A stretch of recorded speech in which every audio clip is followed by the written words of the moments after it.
अस्योद्भवनाश हेतुभिः स्वशक्तिभिर्लक्षिता भावनिवृत्तिम्. Please repeat.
Vaishnavis.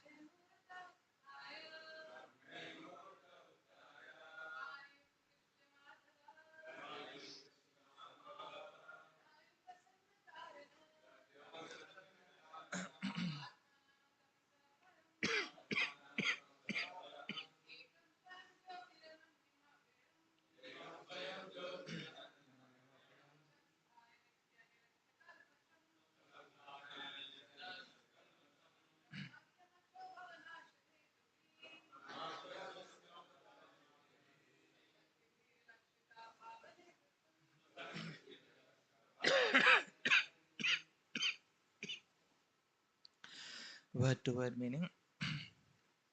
Brahma Muhurte. During the most suitable period of the day for spiritual activity before sunrise. Uthaya, rising. Vari, water. Upasprishya, touching. Madhava, Lord Krishna. Dadhyo, meditated. Prasanna, clear. Karana, his mind. Atmanam, upon himself. Tamasa, ignorance. Param, beyond. Ekam, exclusive.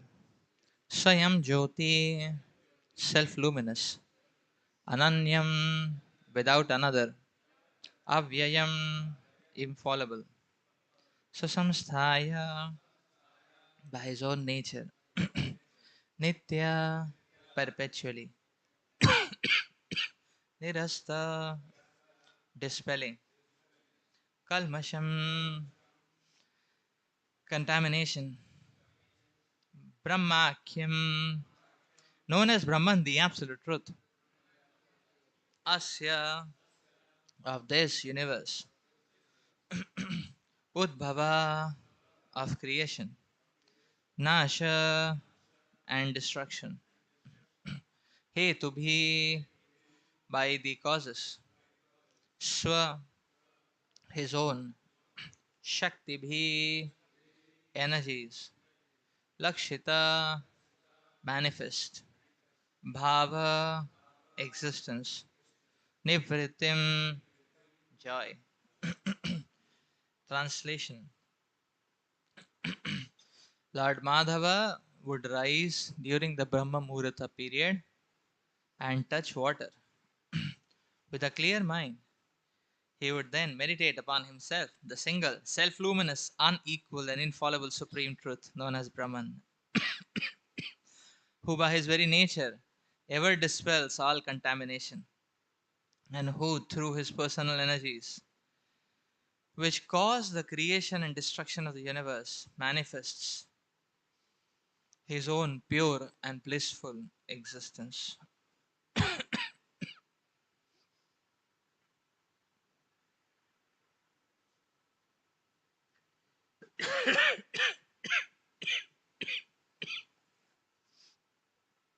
Purport. Srila Vishwanath Chakravarti Thakur points out that the word bhava in this verse indicates the created beings. Thus, the compound word Lakshita Bhava Nivrittim means that Lord Krishna gives pleasure to the created beings through his various energies. Of course, the soul is never created, but our material conditioned existence is created by the interaction of the Lord's energies. One who is favored by the Lord's internal potency can understand the nature of the absolute truth. This understanding is called Krishna consciousness. In Bhagavad Gita, Lord Krishna explains that his energies are divided into inferior and superior, or material and spiritual potencies. The Brahma Samhita further explains that the material potency acts like a shadow, following the movements of the spiritual reality, which is the Lord Himself and His spiritual potency.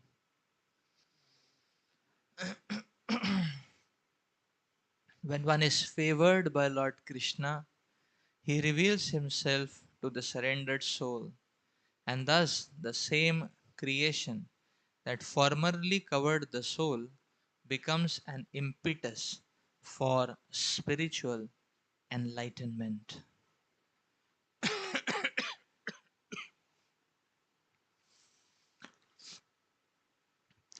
Om Jnanatimirandasya Jnananjana Chakshurunmilitam Yena Tasmai Shri Gurave Namaha Shri Chaitanya Manobhishtam Sthapitam Yena Bhutale Swayam Rupa Kadamahyam Dadati Swapadantikam Vandeham Shri Guru Shri Utavad Kamalam Shri Gurun Vaishnavamscha Shri Rupam Sagrajata Sahagana Raghunathambitam Tam Sajivam Sadavaitam Savadutam Parijana Sahitam Krishna Chaitanya Devam Shri Radha Krishna Pada Sahagana Lalita Shri Vishakhanvitamsha Nama Om Vishnupadaya Krishna Pishtaya Bhutale Shrimate Bhaktivedant Swami Niti Namine Namaste Saraswate Deve Gauravani Pracharine Niravisesha Shunyavadi Pashyate Deshatarine Namo Mahavadanyaya Krishna Prema Pradayate Krishnaya Krishna Chaitanya Namine Gauratushe Namaha He Krishna Karuna Sindhu Deenabandhu Jagatpate Gopesh Gopika Kant Shri Radha Kanta Namostute Tapta Kanchana Gaurangi Shri Radhe Vrindavaneshwari Vrishabhano Sute Devi Pranamami Hari Priye Nilachala Nivasaya Nityaya Paramatmane Balabhadra Subhadrabhyam Shri Jagannathaya Te Namaha Vancha kalpatarubhyasya kripa sindhubhayeva cha Patitanam pavanebhyo Vaishnavebhyo namo namaha Jai Shri Krishna Chaitanya Prabhu Nityananda Shri Advaita Gadadhar Shivasadi Gaura Bhakta Vrinda Hare Krishna Krishna Krishna Hare Hare Hare Rama Rama Rama Hare Hare Mukam karoti vachalam pangum langayate gira Yat kripatamaham vande Shri Guru Dinatarinam Paramanandamadhavam Shri Chaitanyamishwaram.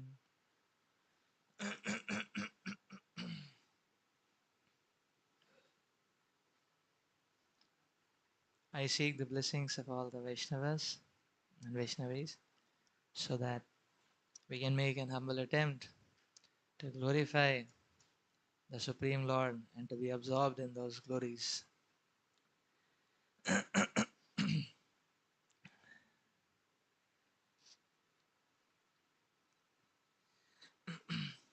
We will read texts 1 to 3.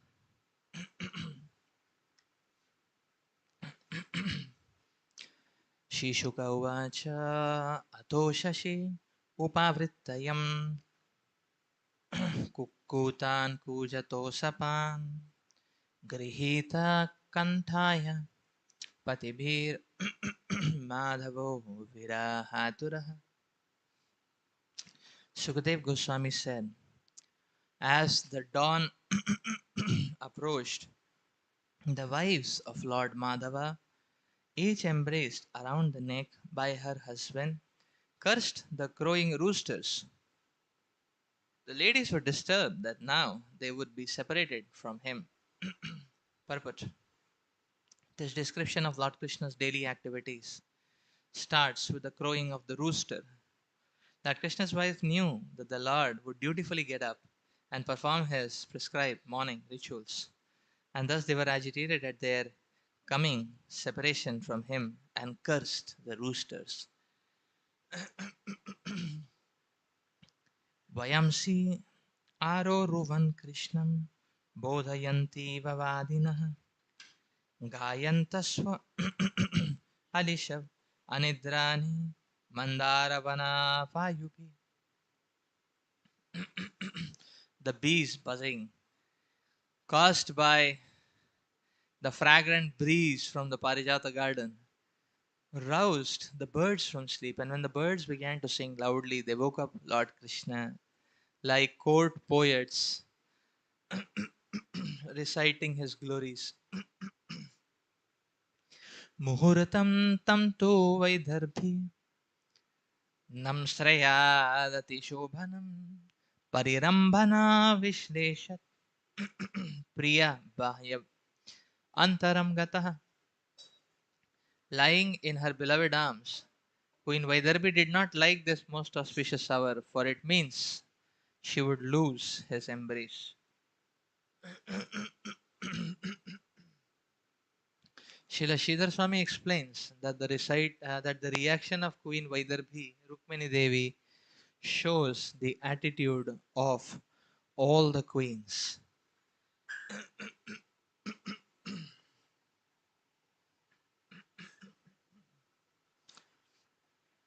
And then we have today's verse. Jai Shri Nitai Gauranga Bhagavan ki.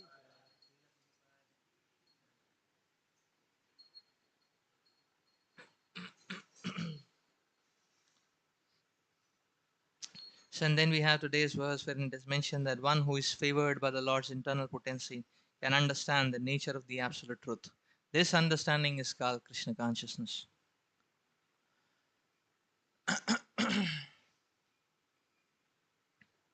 When one is favored by Lord Krishna, he reveals himself to the surrendered soul, and thus the same creation that formerly covered the soul becomes an impetus for spiritual enlightenment.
The Shastras explain in most strong words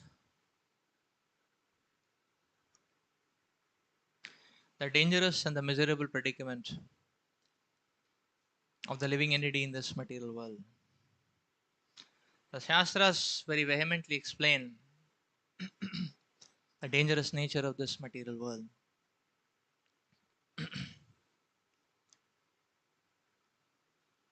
How this material world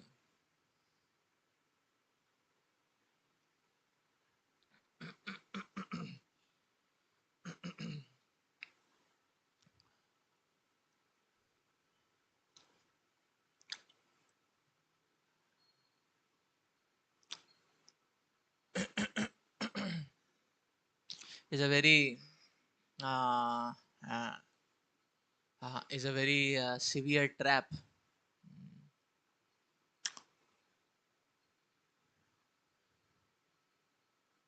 So much so that the material world and the material affairs uh, can be likened to uh, a bottomless hole.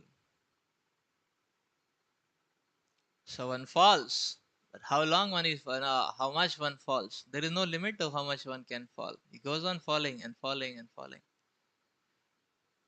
and from there comes uh, uh, the reference terminology for the living entities as Nitya Baddha, one who gets eternally bound, perpetually bound by the affairs of this material world.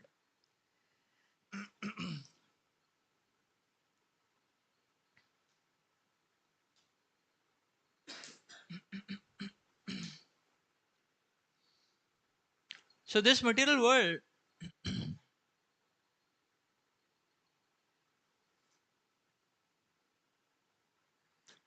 in that sense, we can see this material world is like a quicksand.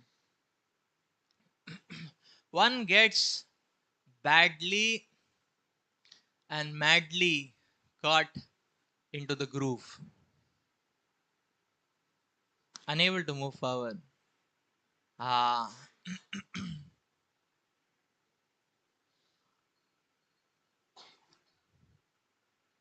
unable to get out.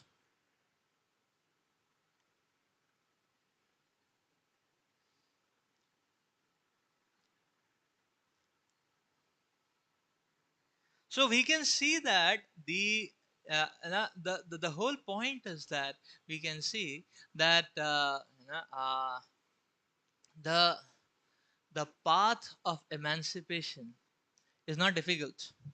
It's not complex either. It is very simple. The path of emancipation is very simple.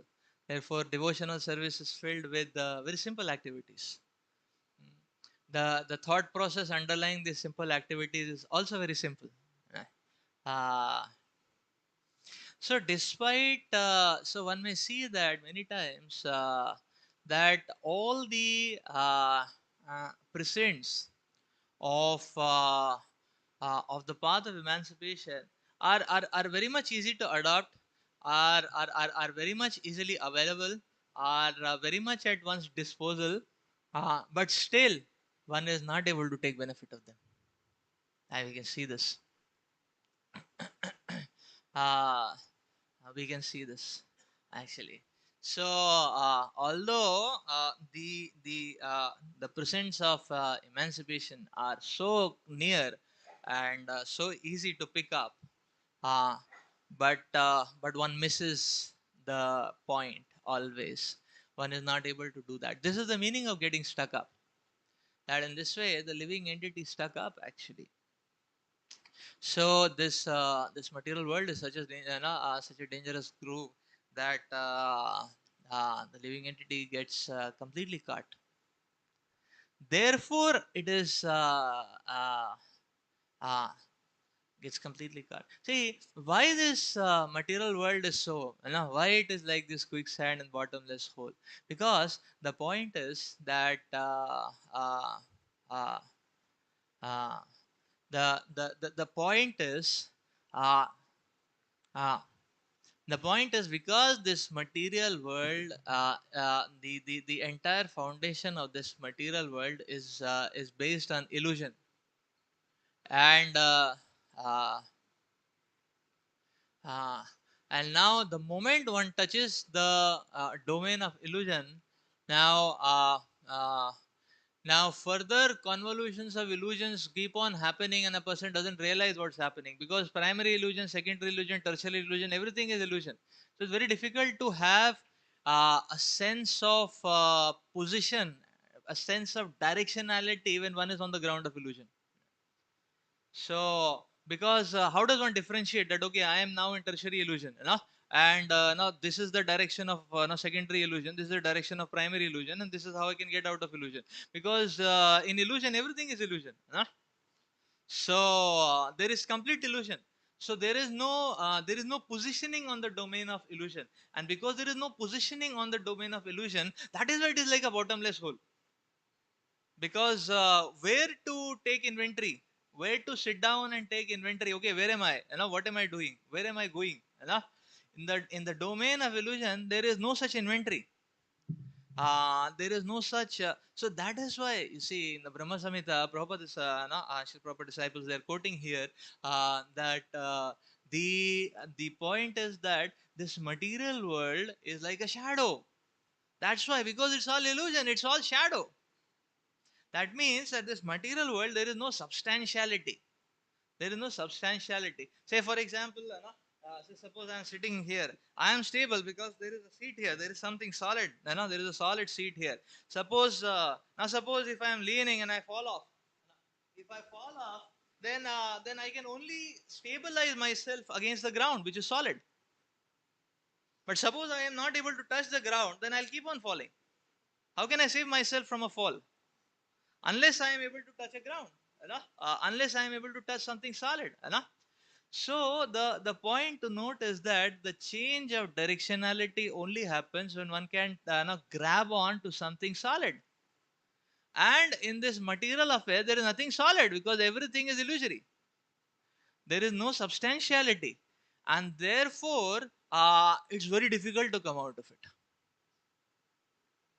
That is the point.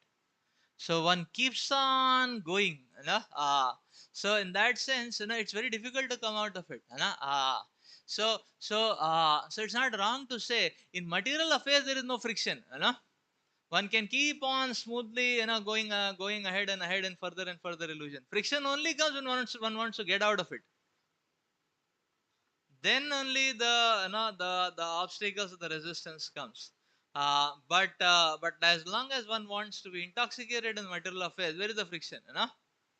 There's no friction. One can just keep going, keep going, keep going. That's the point. Even beyond this life, life after life. That's why we see that this.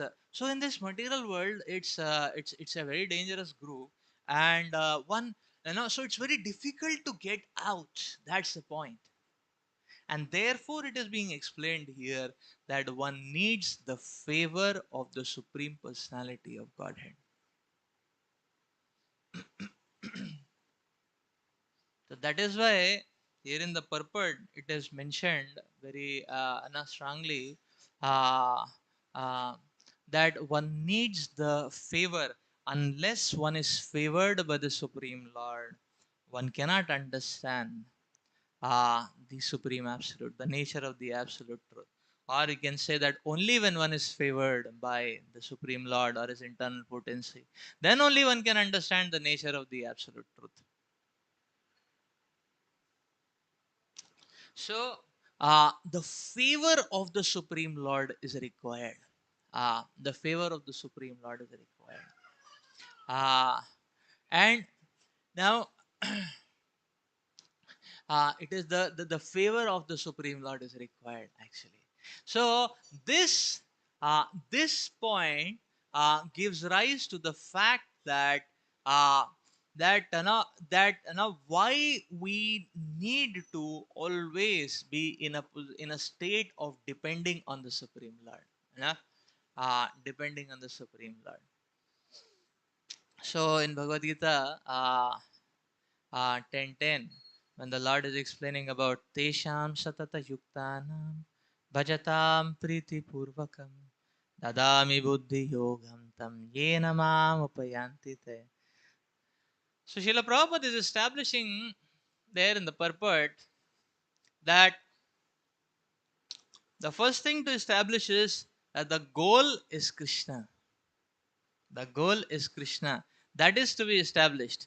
But the point is that even to keep that point established, so Prabhupada is saying that the goal is Krishna. And once the goal is ascertained, then the path can be progressed progressively, steadily, slowly.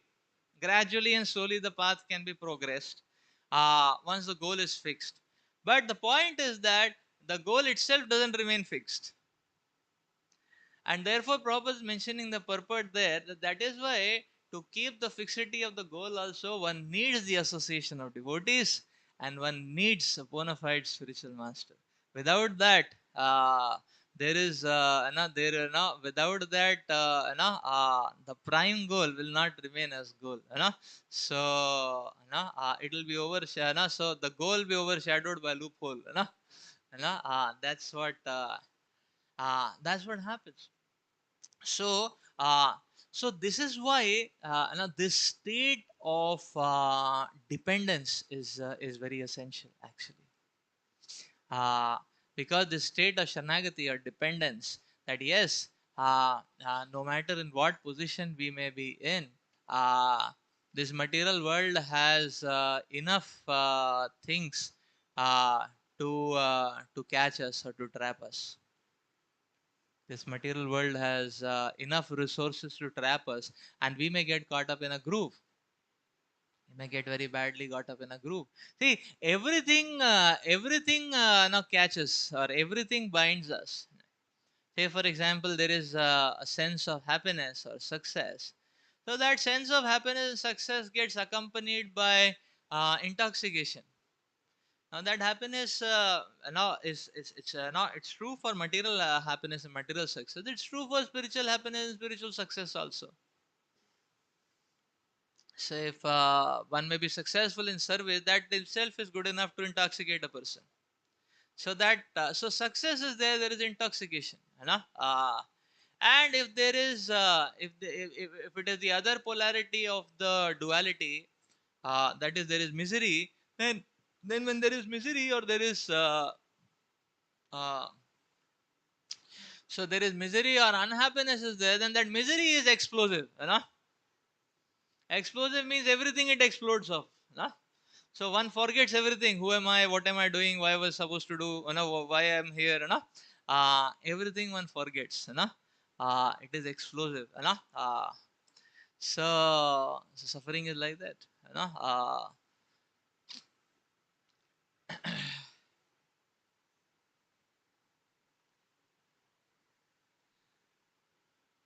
Like we see the case of people. Like there was a professor in IIT. His wife died, so he became an atheist. This is a very common, his wife died, so he became an atheist.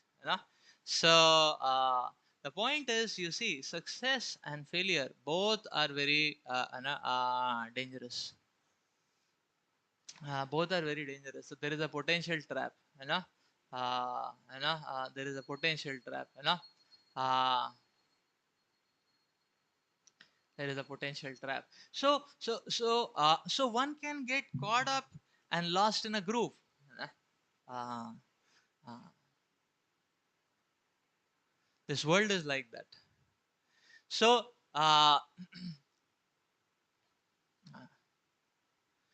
just like recently, one of our acquaintance Mataji is, so she just lost her son, uh, uh, so her son died in the womb, he was just about to come out, 1 or 2 weeks, like that, and they died in the womb. He could have been taken out by cesarean C-section, but she had gone, that they were all praying to the Lord. They had gone to Jagannath Puri. So she has become so much affected. She is telling at this point of time that that she will never see Lord Jagannath. He has taken away her son. She's feeling right at this point of time. She's feeling. So you see the point. These material situations uh, are so much filled with that that eroding potentiality. It erodes off, uh, erodes off. On the other hand, we may see that on the other hand we may see that uh, that at any level of practice one may get very badly and madly stuck up.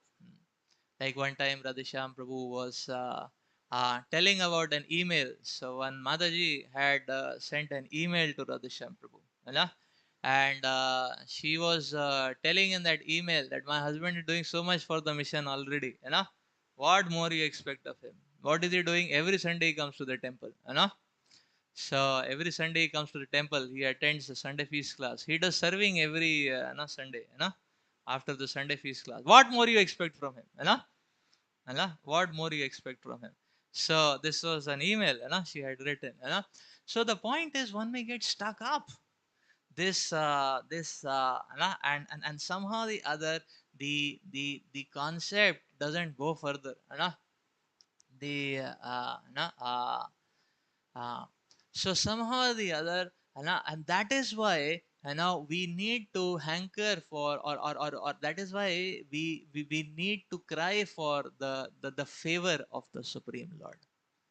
Because unless there is the favor of the Supreme Lord, the uh, uh, one may not be able to get out. One may not be able to get out. So one may get so lost.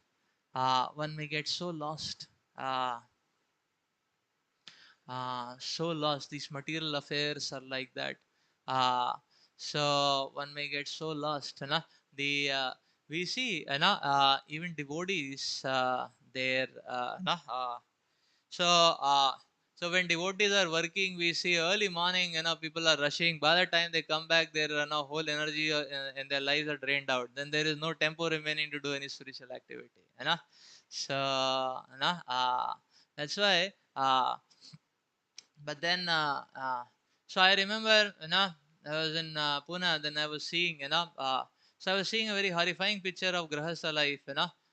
What was horrifying? Because the horrifying thing was that, okay, you need to be a Grahastha, you need to have 50 lakh flat, you need to have this much bank balance, you need to have a very good job and all that. This was the criteria, and it was so horrifying. Early morning, 8 o'clock you run, night you come back at 9 o'clock. I remember when I was working in software company, I would struggle so much to be able to get some time for preaching and some services. Uh, whatever little bit I could do was only because Radhisham Prabhu was so merciful, and he was personally so encouraging, and he was so merciful, and there was and his example and all the example of the devotees around was so magnetic. So that was the only point. Otherwise, it's impossible. Otherwise, it's impossible. Similarly, brahmachari ashram can also be a stuck-up group. Why? Because one may get stuck up into dissensions and and fights, and one may get stuck up in posts, and one may get stuck up. A regulated life also is a good stuck up group. That's why mode of goodness is also called as a rope, because one may get stuck up in that. Uh, so one may get stuck up in that. So uh, now regulated, like many times Radhesham Prabhu would be speaking very heavily against now many devotees. What they would do is that night, evening, 7 o'clock, 7:30, they would place their mosquito net. And 7 o'clock, 7:30, they would place their mosquito net. They are just waiting. 8:30, they are in the bed. And they are preparing for that from from 6 o'clock, 7 o'clock. They are preparing for that. And this is so Rai Shampoo would feel so bad. He feels, what is this? We are here not for having a very cozy lifestyle. We are here for the mission. We are here to sacrifice for the mission. You would say, okay, how seva should be done? He said, Rayashampu would say that we should be running around for service. And okay, we have to sleep at, we should sleep at say 9 or 9:30. Suppose you receive 9:30, then you're running around for service till 9:25. 9:25, your alarm is ringing. Now you run back and jump on your bed and sleep. Till 9:25 you should be on for service. Not that from 7 o'clock only we are preparing. Okay, placing our bed and then two cushions and then chadar and things like that. So one may get stuck up. That's the point. I remember sometimes Radhesham Prabhu would be speaking that okay, these devotees, and if somehow I can get an injection of preaching spirit, and I can inject that injection in devotees that they can go and they can do some service for the mission. That is the point actually. That so this point is so therefore the so therefore this material world has a great potentiality to actually trap us, and therefore we very desperately need the favor of the Supreme Lord. So the the we very desperately need the favor of the Supreme Lord, and that is what we should be always praying for and crying for. So the favor of the Supreme Lord means what? That happiness and distress we can digest both of them. Ah, na. So happiness intoxicates and distress, distress is explosive, and we need to digest both of that. That we are able to do. That is the favor of the Supreme Lord. That is the favor of the Supreme Lord. Just like we see. So the favor of the Supreme Lord is not that distress or misery will go away. Ah, the favor of the Supreme Lord is that uh, even in the premise of distress, we will be able to remain steadfast in the process of bhakti. That is the favor of the Supreme Lord. And on the other side, even in the presence of opulence, we will be able to ascertain, or we will be able one will be able to, one so favored like that will be able to remain fixed in devotional service, just like we see the example of Srila Raghunath Das Goswami. So you see the point, from his own life, our acharyas are depicting. So you see, the favor of the Supreme Lord was that in spite of having opulence, he was not attached to them. That is the mercy of the Lord. That is the mercy of the Lord. And so sometimes I remember we can also uh, sometimes even if we reflect on our own lives, we can see there have been phases where there were very lucrative options and opportunities for sense gratification available, but somehow or the other we devotees have very easily rejected it and moved forward. And if we reflect back, we may think, okay, it was a severe situation, severe situation, and how could I say no? And one can realize that yes, that is only possible because of the favor and the mercy of the Lord and the devotees. Because the same situation comes now, probably I won't be able to say no. But it happened at that time, very easily it happened because there is mercy actually. And that is the mercy which we should cling on to. That is the mercy which we need cling on to. Why the devotees are, why the Shastras are saying that one should always be seeking the blessings of the Vaishnavas, because the reason is the same, that what we need is the ongoing favor of the Supreme Lord. That favor is manifest by the blessings of the Vaishnavas. So we need that that continuous supply of mercy and blessings is needed actually, and that is what one should be hankering for. So when that is what one should be hankering for, and when that aspect is uh, uh, that when that aspect when we revert our vision to this aspect and this aspect, then then everything becomes very nicely filtered. All the secondary and subsidiary things get filtered off. Such a devotee will always be one who is hankering for this favor of the Supreme Lord. Such a devotee will always be in this disposition of humility. Such a devotee will always be in this disposition of offering all respect to other Vaishnavas, and that mood of humble servant of the servant, because one knows that only in that disposition we can actually attract the mercy of the Lord, the favor of the Lord.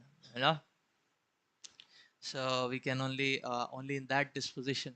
So here therefore you see Lord Krishna is uh,